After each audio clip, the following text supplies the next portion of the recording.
Hello प्यारे बच्चों, आज हम पाठ 10 क्या ऐसा नहीं हो सकता को रीड करेंगे और उसको समझेंगे। इसके लेखक हैं राम नारायण उपाध्याय। इस पाठ में विशुद्ध प्रेम ही जीवन की सबसे बड़ी पूंजी है, यह बताया है। आत्मीय संबंधों का अपना महत्व है, यह बताया है। इसी में सच्चा सुख है। जो आपस में संबंध होते हैं, आत्मीय संबंध होते हैं, उसी में सच्चा सुख होता है, यह बताया है। हम भ्रमवश आत्म प्रदर्शन में, बाह्य आडंबरों में उलझकर सहज प्रेम की महत्ता समझ नहीं पाते हैं। इस प्रकार अपने मित्रों के मिलन के सच्चे सुख से हम वंचित रह जाते हैं। ठीक है प्यारे बच्चों, तो हम पाठ को पढ़ेंगे और समझेंगे। मित्र, मैं जब भी तुम्हारे यहाँ आता हूँ, तुम मेरा एक मेहमान की तरह स्वागत करते हो। यदि उस दिन तुम्हारे यहाँ शक्कर या घी नहीं होता, तो तुम उसे मुझसे छुपा कर लाते हो।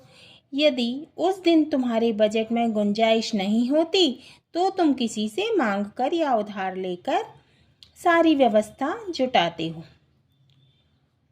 तुम जब मुझसे बात भी करते हो, तब भी इस चिंता से मुक्त नहीं होते कि नहाने के बाद मुझे टॉवल देना होगा, तेल के बाद कंघा और आईना देना होगा, और मैं जब तक भोजन कर रहा होऊंगा तब तक किसी बच्चे को भेजकर पान मंगवा कर रखना होगा।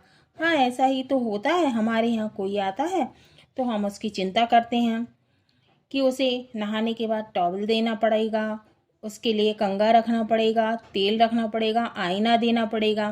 ठीक है ना। मैं जब तक स्नान करता हूँ, तब तक तुम अपने फटे बिस्तर को नई चादर से ढक देते हो। धुंधले आईने की जगह पड़ोसी से मांगा हुआ साफ आईना सजा देते हो, और खूंटियों पर लटकते बेहतरीन से कपड़ों तथा बिखरी हुई पुस्तकों को करीने से लगा देते हो। हम ऐसे ही करते हैं। कोई हमारे यहाँ आता है तो हम सब चीज़ व्यवस्थित रख देते हैं। इस सारी व्यवस्था के चलते जब भी 2 घड़ी साथ बैठने का अवकाश आता है, तुम बजाय घर गृहस्थी के देश विदेश की राजनीति और पत्र पत्रिकाओं के साहित्य की बात छेड़ देते हो। हाँ, ऐसा ही होता है। मैं जब तक तुम्हारे साथ रहता हूँ, तुम्हारे चेहरे पर एक क्षण भी निश्चितता खोज नहीं पाता, और जब मैं विदा होने लगता हूँ तो तुम कहते हो कल चले जाना। हाँ, जब कोई हमारे यहाँ आता है, दिन भर रुकता है, तो हमारा मन करता है ये हमारे साथ और रुके। कितने दिन के बाद तो आए हो, और जब मैं सचमुच रवाना होता हूँ तो तुम कहते हो पत्र देते रहना, और जब कभी अवकाश पाओ तो इधर आने की बात भूल मत जाना। हाँ, कोई हमारे यहाँ आता है तो हम उससे यही कहते हैं कि हाँ, आते रहना, पत्र लिखते रहना। तुम जब मुझे विदा करते हो, तब भी तुम्हारा ध्यान मेरे रवाना होने के बाद किए जाने वाले कामों में लगा रहता है। लेकिन मैं जब तक तुम्हारी दृष्टि से ओझल नहीं हो जाता, तुम तब तक मेरी ओर निर्निमेष दृष्टि से निहारते हो, मानो अपनी पलकों पर बिठाकर तुम मुझे विदाई देते हो। जब कोई हमारे यहाँ आता है तो हम उसे जब तक देखते रहते हैं जब तक वो दूर नहीं चला जाता। मैं जानता हूँ तुम्हारी उस दृष्टि में कितना दर्द, कितनी लाचारी, कितना स्नेह समाया हुआ है। मित्र मेरे, जिस तरह के साधारण आदमी तुम हो, तो लेखक कह रहे हैं कि जिस तरह के साधारण आदमी तुम हो मित्र, उसी तरह का साधारण आदमी मैं भी हूँ।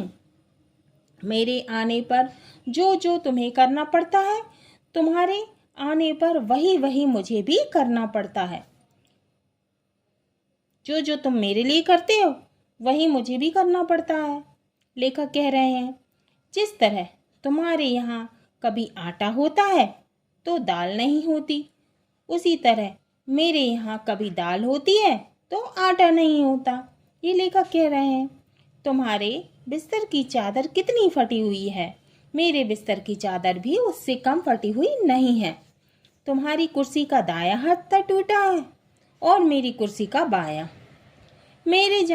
मेरे आने पर तुम जिस धुंधले कांच को छुपाते हो, तुम्हारे आने पर मैं भी उसी धुंधले कांच को छुपाता हूँ, लेकिन उस धुंधले कांच में ही हमारी वास्तविक तस्वीर छुपी हुई है। हम सबके चेहरे पर आभाओं की धुंध छाई हुई है। मित्र मेरे, तो लेखक कहते हैं, मेरे मित्र, क्या यह नहीं हो सकता, ऐसा नहीं हो सकता कि हम जैसे हैं ठीक वैसे ही मिले, और जो हम नहीं हैं वैसा दिखने का प्रयत्न बंद कर दें। तो लेखक कह रहे हैं कि हम ऐसे ही मिले जैसे कि हम वास्तविक हैं। जैसी सूखी रोटी तुम खाते हो वैसे ही मुझे खिलाओ, जैसा तुम खाते हो वैसा मुझे खिलाओ। जिस फटे टॉवल से तुम अपना शरीर पोंछते हो उसी से मुझे भी अपना शरीर पोंछने दो। चाय पीते समय जिस टूटे हुए कप को तुम मुझसे बदल देते हो उसे मेरे पास ही रहने दो। अपने फटे हुए बिस्तर को तुम उजली चादर से मत ढको और कुर्सी के टूटे हुए हत्थों को बीच में आने दो, ताकि वे हमारे बीच दीवार ना बन सकें। और इन सब से बचे हुए समय में तुम जब भी मेरे पास बैठो, बजाय राजनीति और साहित्य के अपनी घर गृहस्थी की, बाल बच्चों की, सुख दुख की बातें करो। तो मित्र मेरे, तुम मेरे से बिना राजनीति, बिना साहित्य की बात किए घर गृहस्थी की बात करो। विश्वास रखो, सुख दुख के इस समंदर में से ही हमारे आभावों की किश्ती के पार होने का मार्ग गया है। तुम्हारा वही मैं जो तुम हो। तो हमारा ये पाठ पूर्ण हुआ। अब हम अगले वीडियो में शब्दार्थ सही विकल्प चुनकर लिखिए, रिक्त स्थानों की पूर्ति कीजिए, 1 या 2 वाक्यों में उत्तर लिखिए, 4 से 5 वाक्यों में उत्तर लिखिए, सोचिए और बताइए, अनुमान और कल्पना के आधार पर उत्तर दीजिए। भाषा की बात, शुद्ध उच्चारण, सही वर्तनी, बहुवचन, मुहावरों और लोकोक्तियों का वाक्यों में प्रयोग,